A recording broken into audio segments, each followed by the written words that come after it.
Good afternoon, boys and girls, moms and dads, grannies and grandpies, sisters and brothers, friends, and anyone else. This is Miss Bina from the North Branch of the Bridgeport Public Library, and I'm going to tell you the story of the Brementown musicians. Now, you can get copies of book versions of the Brementown musicians at any of the Bridgeport Public Libraries, so I hope you will look for one after this. So here is the story. Once upon a time, outside of the town of Bremen, there lived a farmer, and he had a mule, but the mule was getting old, and he decided, I need to get rid of this mule. Well, the mule heard that, and he ran away, and he said, I'm going to go to Bremen and become a musician. And off he went. And soon, on the road, he saw a dog who was lying on the ground, and he said, well, what's wrong with you? And the dog said, well, I am getting slow, and I can't chase the foxes, and I can't work on the farm, and so the farmer is going to drown me. And so he said, well, I'm headed off to Brementown to become a musician. Why don't you come with me? I bet you have a lovely singing voice. And the dog said yes. And just then, they came upon a cat. Oh my goodness, this was not a pretty cat. This cat looked like he'd been in the water for 3 days. And he had a sorry meow to him. And the burro said, well, what's wrong with you, cat? And the cat said, well, my owner doesn't like the fact that I have no teeth and I can't chase mice anymore. She was just going to put me in a bundle and burn me like a sack of wood. Well, why don't you come with us? We are going to Bremen to become musicians. Well, sounds good to me. I guess I could sing a tune or two. Just then, they heard coming from up in the tree, and there was the saddest-looking rooster they'd ever seen. And they said, well, what's wrong with you? Well, my owner doesn't like my crow anymore, so she was going to put me in the soup, so I flew away. Well, said the burro, we're headed to Bremen to become musicians. Why don't you come with us? All right. And so the 4 of them set out, and off they went until they came to the woods.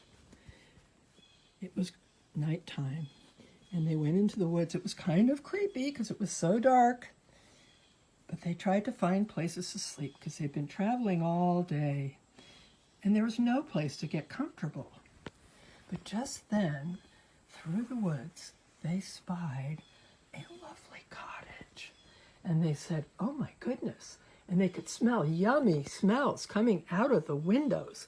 And so the donkey went to look. Oh my, he said, there are people in there. There's gold and diamonds and all kinds of food and pies and everything. And the dog ran up to look too. And then the cat and the crow, the rooster.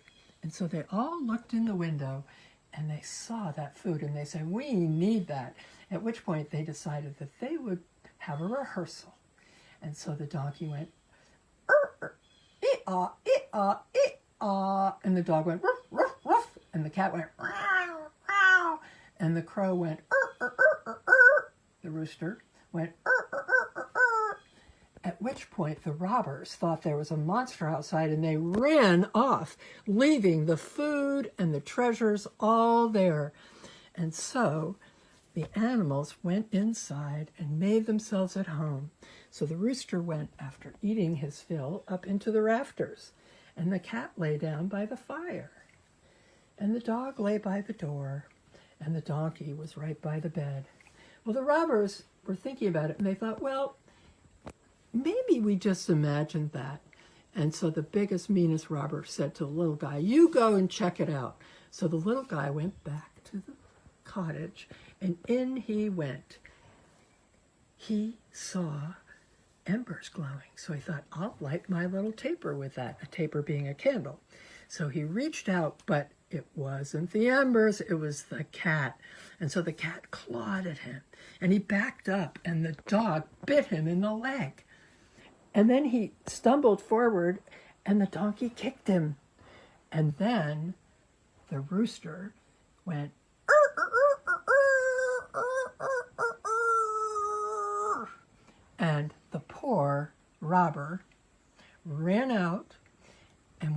to his group of robbers, and he said, "Oh my God, the worst monster's there. It clawed at me with razor-sharp claws, and then it had knives that slashed into my legs, and it pushed me and kicked me, and then this horrible noise went, 'Get the robbers now! Get the robbers now!' And so the robbers all took off, and they never came back. And the Brementown musicians stayed and lived happily ever after in the cottage. They never did make it to Brementown, but they didn't care because they had a home. And that's the story of the Brementown musicians. Thank you.